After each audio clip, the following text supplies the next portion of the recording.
감사합니다. 오늘 요아스 마지막 시간이 될 것 같습니다.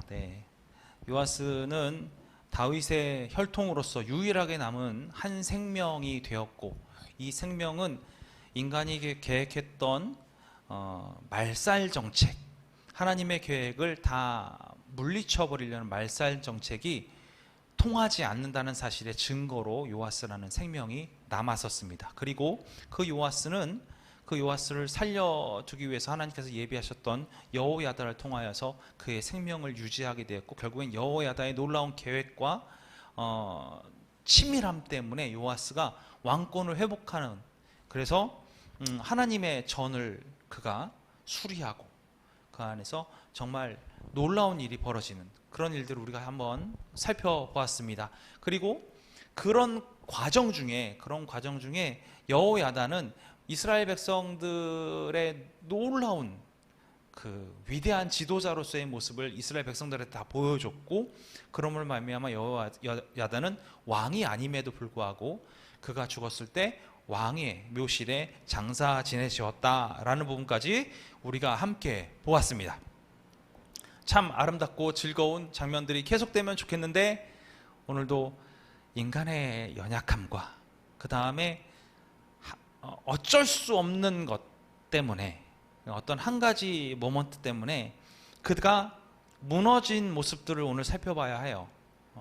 그래서 저는 그래요. 그가 하나님의 계획 가운데 정말 잘 있었고 하나님의 계획으로 너무나 잘 지금까지 왔다고 한다면, 그가 인간적인 마음을 품고 인간적인 생각을 갖게 되면서 어떻게 되어가는가, 그를 통해 우리가 어떤 생각, 하나님과 동행하는 삶을 살아야 하는가, 아니면 우리의 계획대로 살아야 하는가 라는 부분에 대한 깨달음이 있었으면 좋겠습니다.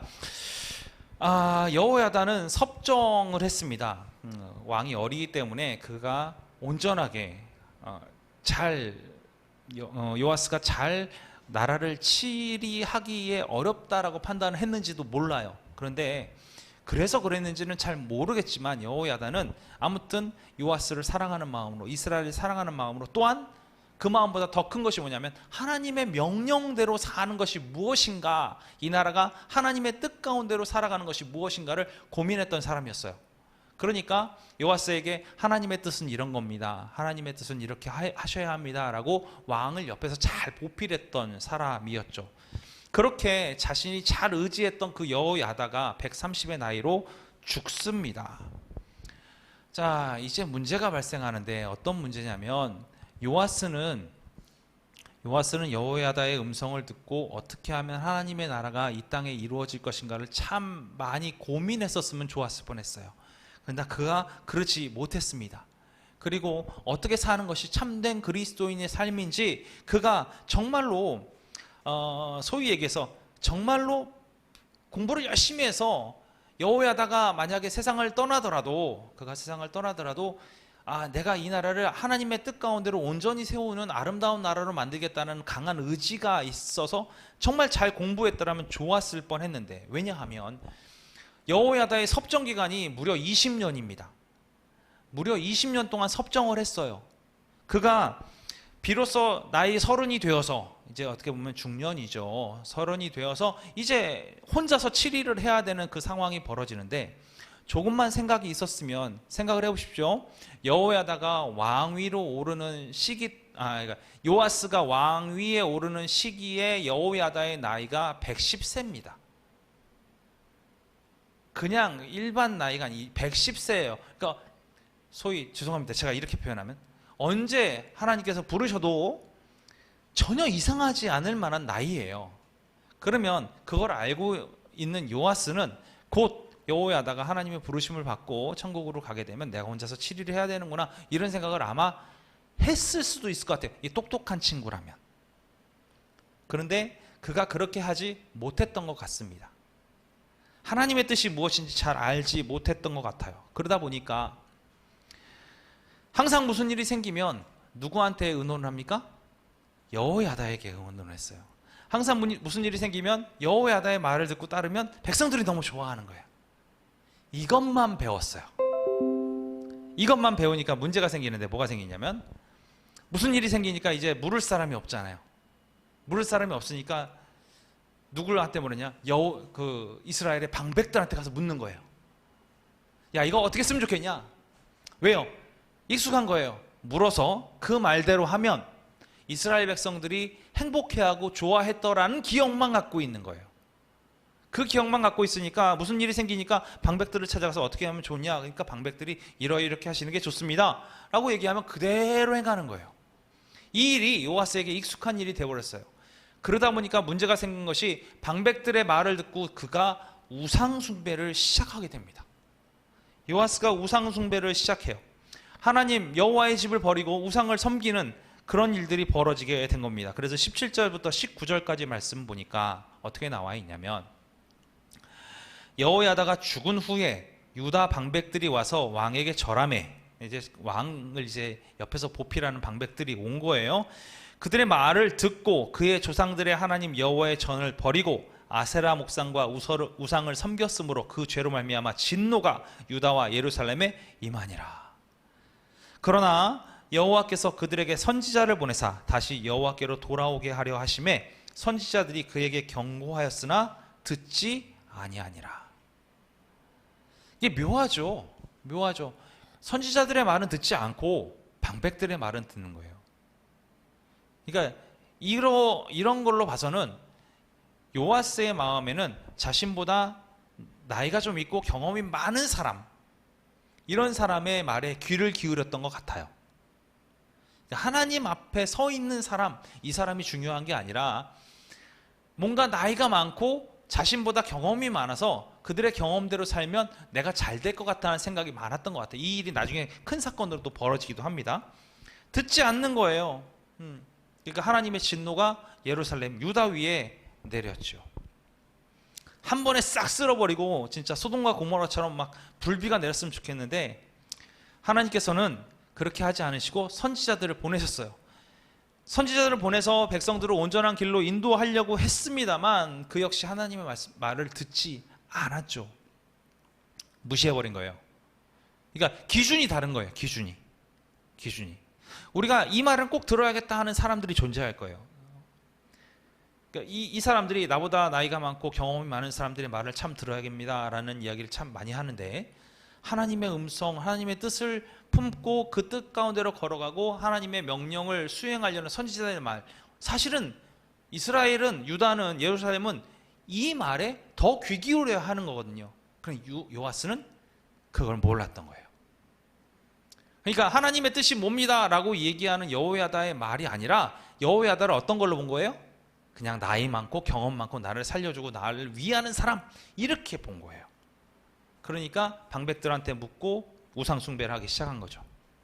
결국엔 하나님께서 예루살렘을 치십니다. 유다를 치십니다.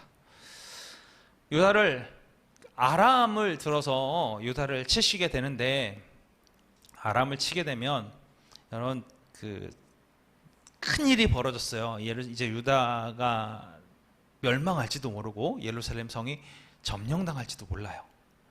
그런 상황에서 우리가 가장 먼저 생각할 수 있는 방법이 뭡니까?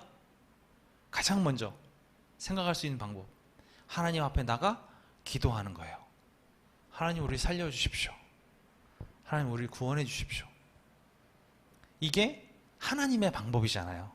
나는 미약하지만 주님께서는 강대하시니 우리를 구원해 주십시오. 이렇게 기도하는 게 당연한 방식이고 법칙이잖아요. 그러나 요아스는 이 순간 자신의 생명을 살피기 위해서 자신의 방법과 자신의 꾀를 내기 시작합니다. 어떻게 꾀를 냈는지 한번 보지요. 열왕기하 12장 17절에서 18절. 그때 아람 왕 하사엘이 올라와서 가드를 쳐서 점령하고 예루살렘을 향하여 올라오고자 하므로 유다의 왕 요아스가 그의 조상들 유다 왕 여호사밧과 여호람과 아하시아가 구별하여 드린 모든 성물과, 이건 성전에 있는 거예요. 지금 이건요, 그냥 성전에 있는 게 아니에요. 모든 성물과 자기가 구별하여 드린 성물과, 다 성전에 있는 거예요. 여호와의 성전 곡관과, 여기까지는 다 이제 성전에 있는 것, 그걸로 끝낸 것도 아니고 왕궁에 있는 금을 다 가져다가 아람 왕 하사엘에게 보냈더니 하사엘이 예루살렘에서 떠나갔더라. 몽땅 다 퍼다 준 거예요. 몽땅 다 퍼다 준 거. 여러분, 이건 매우 중요한 게, 악한 자에게 물질로서 무언가를 해결하려고 하면 더 큰 문제가 발생합니다. 이거는 세상의 시이기도 해요.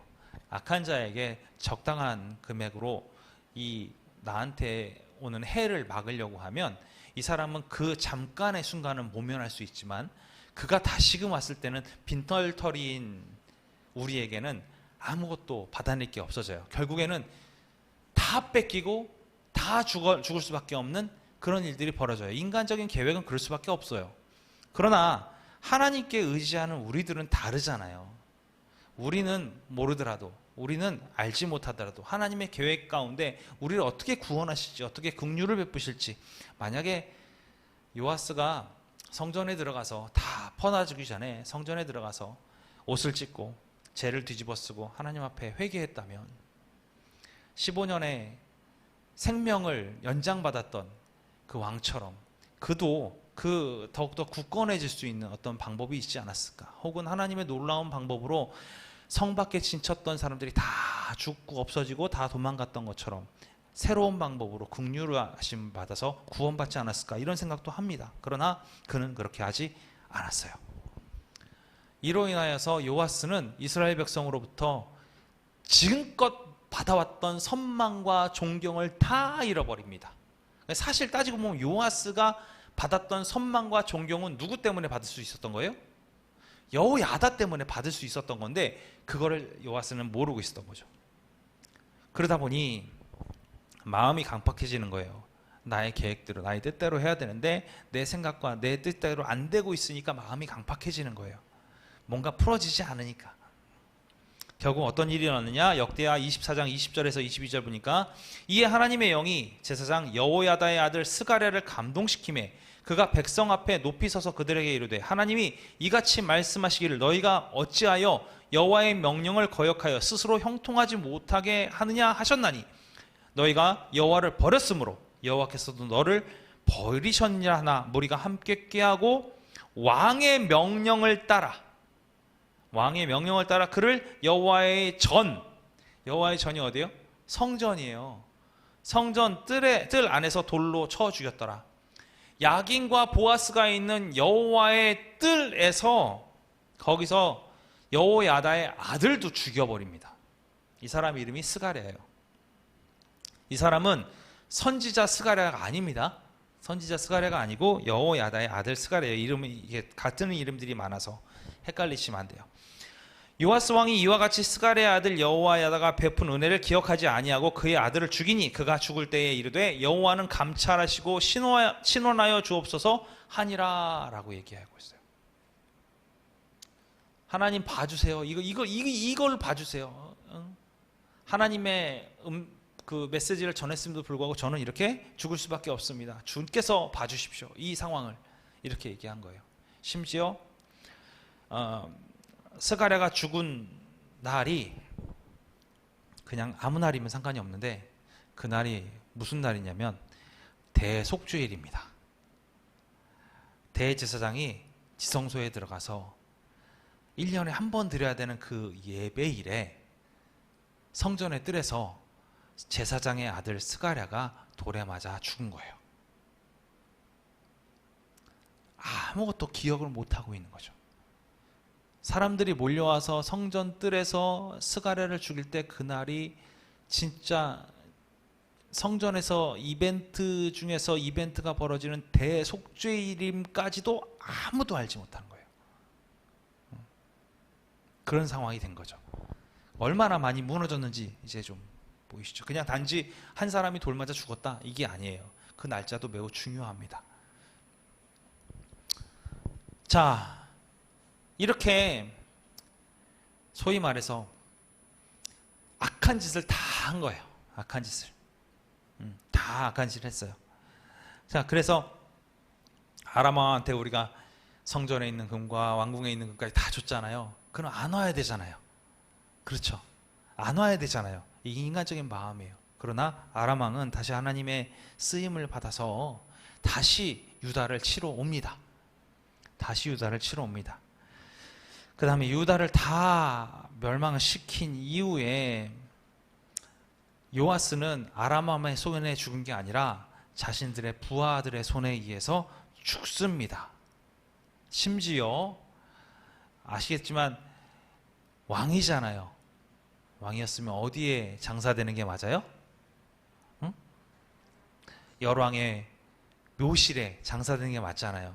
이게 참 애매모호한 거예요. 아까 우리가 알았죠? 열왕의 묘실에 장사를 했던 자가 누구라고요? 왕이 아니었던 여호야다. 그러나 왕이었던 요아스는 죽고 나서 거기에 장사 지내지지 못합니다. 한번 볼까요? 역대하 24장 25절부터 27절. 요아스가 크게 부상함에 적군이 그를 버리고 간 후에 그의 신하들이 제사장 여호야다의 아들들의 피로 말미암아 반역하여 그를 그의 침상에서 쳐 죽인지라. 누구 때문에 그런 거예요? 스가랴 죽인 것 때문에, 대속죄일에 죽인 것 때문에 그 밑에 있는 부하들이 꼭지가 돈 거예요. 응? 그래서 침상에서 쳐 죽였어요. 다윗성에 장사하였으나 왕들의 묘실에는 장사하지 아니하였더라. 반역한 자들은 암몬 여인 시므안의 아들 사박과 모압 여인 시므릴의 아들 여호사밧이더라. 요아스의 아들들의 사적과 요아스가 중대한 경책을 받은 것과 하나님의 전을 보수한 사적은 다 열왕기 주석에 기록되었느니라. 그러니까 다 행했던 일들은 다 기록이 된 거예요. 그의 아들 아마샤가 대신하여 왕이 되니라. 다윗의 혈통은 이어집니다. 이어지지 않는 게 아니에요. 이어집니다. 이어졌지만 결국에는 그는 자신들 부하에 의해서 죽임을 당했고 왕의 묘실에도 장사 지내지 못하게 되었어요. 그리고 아마샤가 올라갔죠. 자, 요아스 가만히 살펴보면은요, 요아스는 여호야다가 옆에서 정말 잘 치리했어요. 여호야다의 품 안에서 잘 자란 한 아이와 같았어요. 그리고 그는 여호야다의 뭐라고 할까요? 은혜, 그 성령의 놀라운 그 보살핌, 이거 안에서 잘 자라다가 계속 이 부분을 잡고 가면 너무나 좋은데 그가 이걸 내려놓고 육신적인 생각과 육신적인 도움을 요청함으로 말미암아 영도 죽고 육도 죽는, 결국 그것 때문에 다 망해버리는 그런 일들이 벌어집니다. 우리가 좀 생각해 봐야 될 것들이 많죠. 여기서 우리가 어느 쪽 확실하게 나눠져 있는 거 있잖아요. 죄송합니다. 제가 이런 말씀까지 드리긴 뭐한데, 목사님 아드님들이 이제 목회자가 되는 경우들이 있어요. 그런데 정말 모두의 존경을 받는 어떤 목회자의 아들은 전혀 그러지 못한 상황에 떨어지는 경우들이 있거든요. 그가 아버지의 놀라운 영향력과 아버지의 그 하나님을 향한 마음, 이것을 잘 배웠더라면, 그러면 그가 변하지 않았을 텐데, 그들이 요아스처럼 자신의 어떤 자기를 돌봐줬던 하나님의 놀라운 그 은혜를 누리고 살았던 선조들의 밑에서 잘 깨닫지 못하고 그가 하나님을 바라보는 게 아니라 그를 통하여 존경받는 모습들과 크게 번창한 그 건물들과 수많은 재정들과 이런 것에 눈이 돌아가면 결국에는 요아스처럼 망해버릴 수밖에 없는 거예요. 우리들도 마찬가지입니다. 우리들도 하나님을 잘 따르는 그 모습을 내가 갖고 있어야 돼요. 내가 갖고 있어야 돼요. 그게 가장 중요합니다. 내가 갖고 있을 때 흔들리지 않게 됩니다. 자, 신약 성경으로 넘어가 볼까요? 신약 성경에서 요아스는 어떻게 말해지고 있는가? 예수님께서 언급을 하시죠. 예수님께서 언급하시는데 마태복음 23장 35절에서 37절까지의 말씀에서 이야기를 하십니다. 자, 잘 들어보세요. 그러므로 의인 아벨의 피로부터 성전과 제단 사이에서 너희를 죽인 바가랴의 아들 사가랴의 피까지 땅 위에서 흘린 의로운 피가 다 너희에게로 돌아가리라. 내가 진실로 너희에게 이르노니 이것이 다 이 세대에 돌아가리라. 예루살렘아 예루살렘아 선지자들을 죽이고 내게 파송된 자들을 돌로 치는 자여, 암탉의 그 새끼를 날개 아래에 모음같이 내가 내 자녀를 모으려 한 일이 몇 번이더냐. 그러나 너희가 원하지 아니하였도다 라고 말씀하셨습니다. 예수님께서 말씀하셨어요. 아벨의 피서부터 누구의 피까지요? 스가랴의 피까지. 이건 선지자 스가랴가 아니라 오늘 함께 나누었던 여호야다의 아들 스가랴까지입니다. 그러니까 의인 아벨의 피 기억하시죠? 아무런 죄 없이 하나님 앞에 예배 잘 드렸던 아벨은 가인의 손에 의해서 죽임을 당했습니다. 그러니까 그 피가 돌려진다는 거예요. 누구의 피까지? 사가랴의 피까지. 그동안 죽었던 선지자들의 모든 피까지 다 해서 뭐 하신다는 거예요? 이제 너희에게 돌아갈 것이다 라고 얘기하고 있는 거예요. 놀라운 일이죠. 자, 사가랴의 아들, 그의 아버지. 그럼 우리가 지금 뭔가 이상한데요? 왜 이렇게 부르죠? 바가랴는 누굴까요? 바라가. 발음이 힘들어요. 바라갸. 맞나요? 바라갸가 사가랴의 아버지입니다. 그 뜻이 여호야다예요.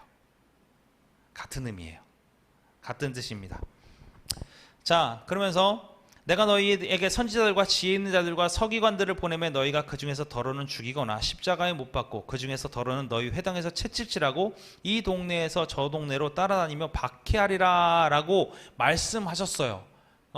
그 말씀하셨던 그 말씀의 실체를 여기서 얘기를 한 거예요. 아벨의 피서부터 사가랴의 피까지 선지자들을 너희가 어떻게 했다 라는 부분들, 결국 그 선지자의 피처럼 예수님께서 십자가에 달려 돌아가시죠. 그렇게 만드셨습니다. 자, 그런데 우리가 잘 알아야 돼요. 의인 아벨의 피, 이 아벨의 피, 사가랴의 피, 둘 다 무엇의 그 대명사로 쓰였냐면 의인의 대명사로 쓰인 거예요. 아벨과 사가랴. 그러니까 그들이 고통당하고 죽을 수밖에 없었지만 그들은 의인이었다. 이 얘기를 예수님께서는 하고 계시는 거예요. 그래서 이 피를 통하여서 피 흘림을, 그러니까 뭐라고 표현할까요? 이 피를 흘리는 이 사람들을 바라보면서 이들이 의인이라는 걸 인정하게 해버리는 거예요. 예수님께서 똑같이 선지자들과 마찬가지로 피 흘림으로써 뭐가 되신 거예요? 의인이 되시는 거예요. 이 근거를 계속해서 만드셔 가시는 거예요.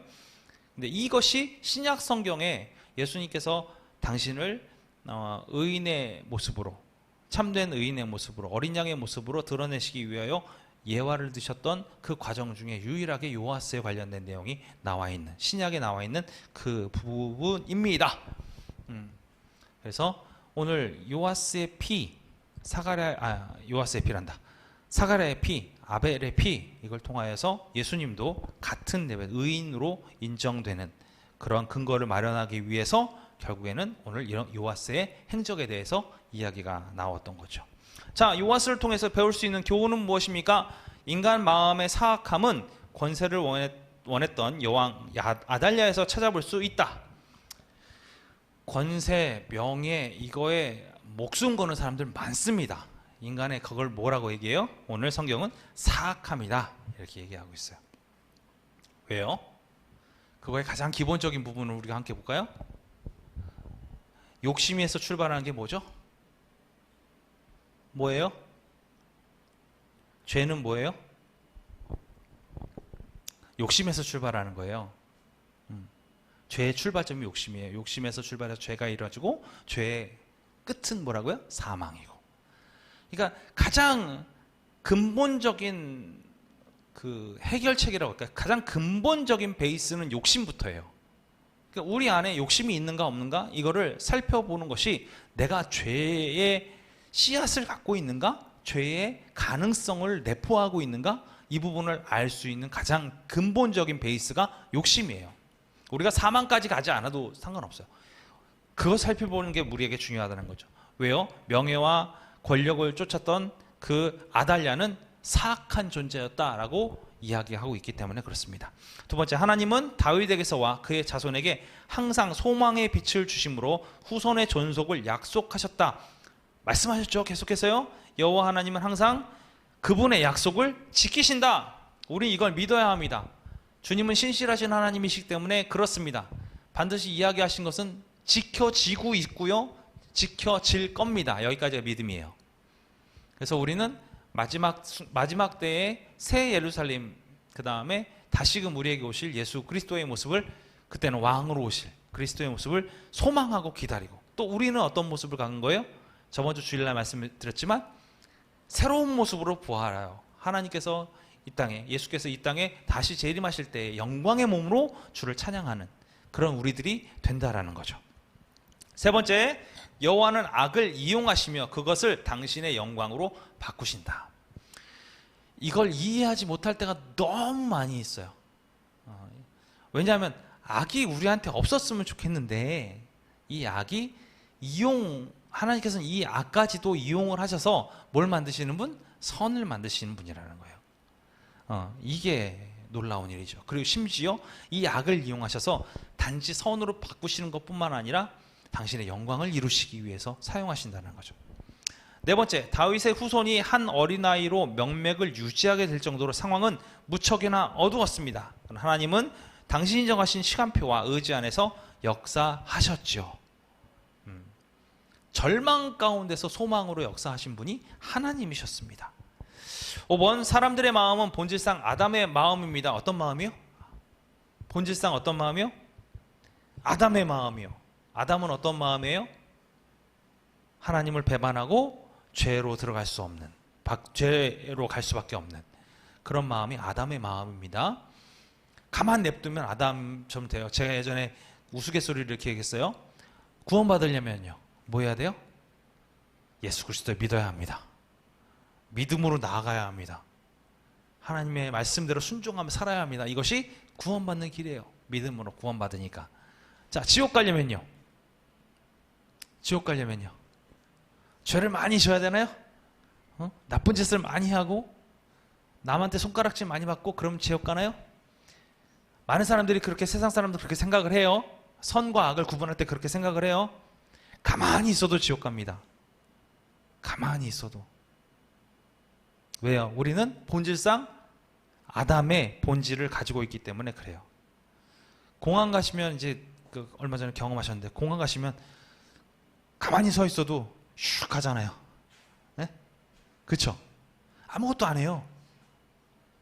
그걸 좀 더 과격하게 표현하면요, 내가 지옥으로 가는 속도보다 덜 빠르게 가면은 그래도 지옥 가요.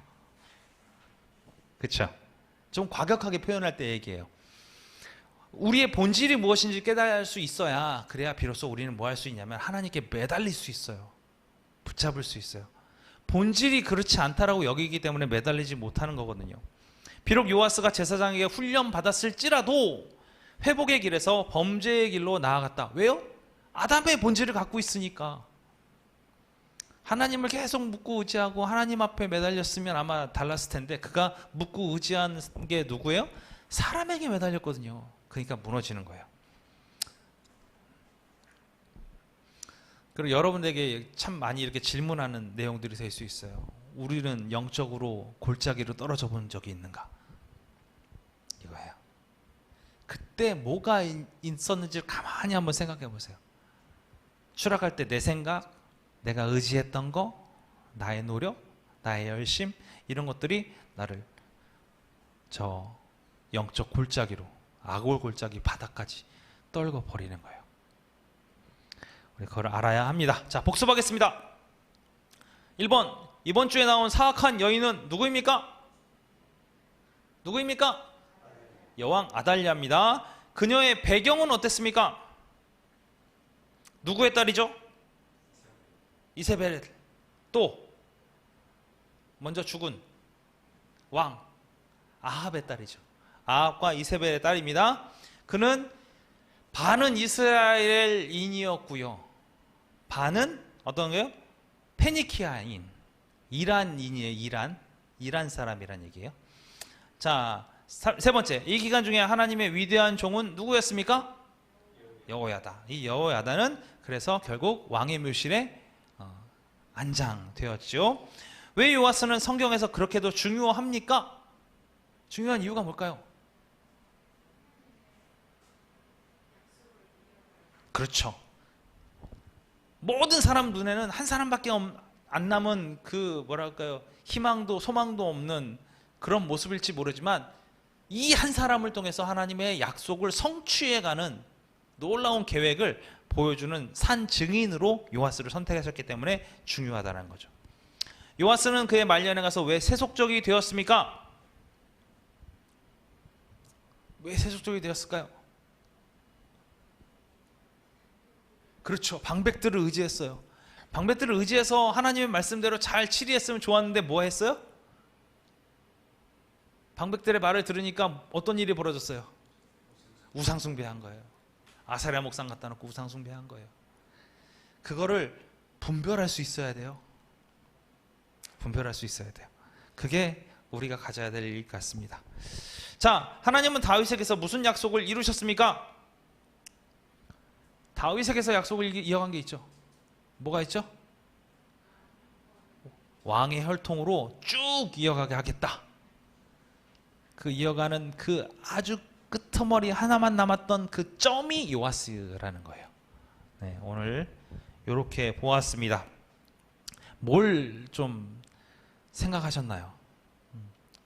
요아스라는 인물을 보면서 하나님의 계획하심, 그 다음에 저는 어떤 걸 보았냐면 분별하는 것. 또 한 가지 있어요.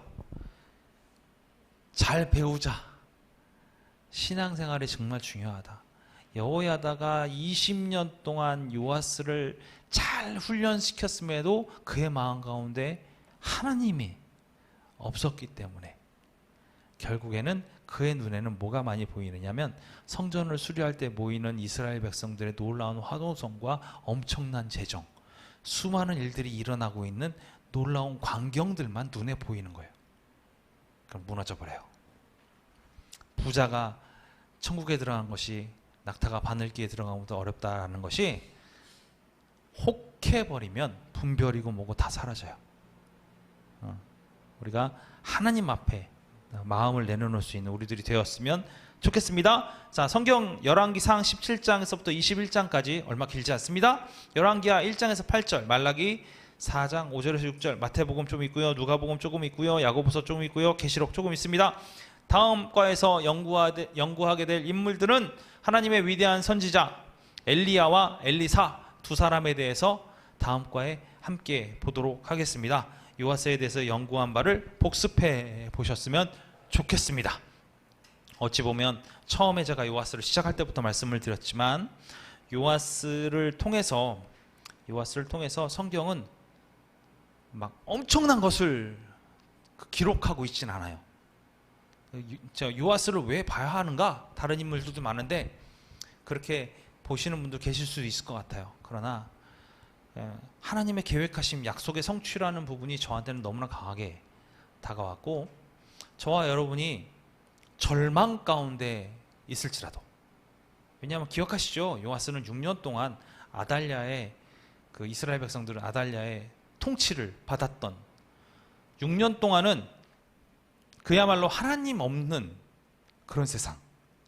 6년 동안은, 그리고 6년 동안은 다윗의 혈통이 다 죽어 없어졌다라고 믿고 있었던 이스라엘 백성들의 절망의 시간들, 이 시간들이 있었거든요. 없은 게 아니에요. 그런데도 불구하고 그 절망의 시간을 요아스를 통하여서 다시금 희망과 소망의 시간으로 바꾸시는 분이 하나님이시다. 우리 이걸 좀 함께 바라보시면서 요아스를 통해서 나의 삶에도, 절망적이고 희망이 없는 것 같은 나의 삶에도 하나님의 계획하신 그 시간과 때에 다시금 새로운 희망과 소망을 우리에게 허락하실 것이다 라는 기대감을 가지시고 우리의 삶을 늘 주님이 주신 기쁨과 평안으로 살아내시는 우리 행복한 교회 모두 성도님들 다 되셨으면 좋겠습니다. 기도하겠습니다. 하나님 감사합니다. 저희가 요아스를 공부했습니다. 한 점과 같이 하나님의 계획하심 가운데 모든 사람들이 소망이 없고 절망에 휩싸인 그 어둠의 시간에 6년이 지나가는 그 과정 중에서도 주님의 계획하심은 그 한 사람의 생명을 통하여 다시금 소망을, 다시금 희망을 우리에게 허락하셨습니다. 주님, 우리의 삶에도 어찌 보면 절망적인 그 상황이 우리에게 온다 할지라도 주님의 계획하심 가운데 있는 그 시와 때에 우리에게 새로운 소망과 빛과 놀라운 영광을 허락하실 줄로 믿사오니 늘 언제나 주님을 향하여 기뻐하게 하시고 늘 언제나 주님과 동행하는 아름다운 삶을 살아낼 수 있도록 능력과 힘 함께 부어주시옵소서. 온전히 주님만을 찬양하오며 감사드리며 예수 그리스도 이름으로 기도합니다. 아멘. 주기도문 하시겠습니다. 하늘에 계신 우리 아버지여, 이름이 거룩히 여김을 받으시오며 나라가 임하시오며 뜻이 하늘에서 이루어진 것 같이 땅에서도 이루어지이다. 오늘 우리에게 일용할 양식을 주시옵고 우리가 우리에게 죄 지은 자를 사하여 준 것 같이 우리 죄를 사하여 주시옵고 우리를 시험에 들게 하지 마시옵고 다만 악에서 구하시옵소서. 나라와 권세와 영광이 아버지께 영원히 있사옵나이다. 아멘.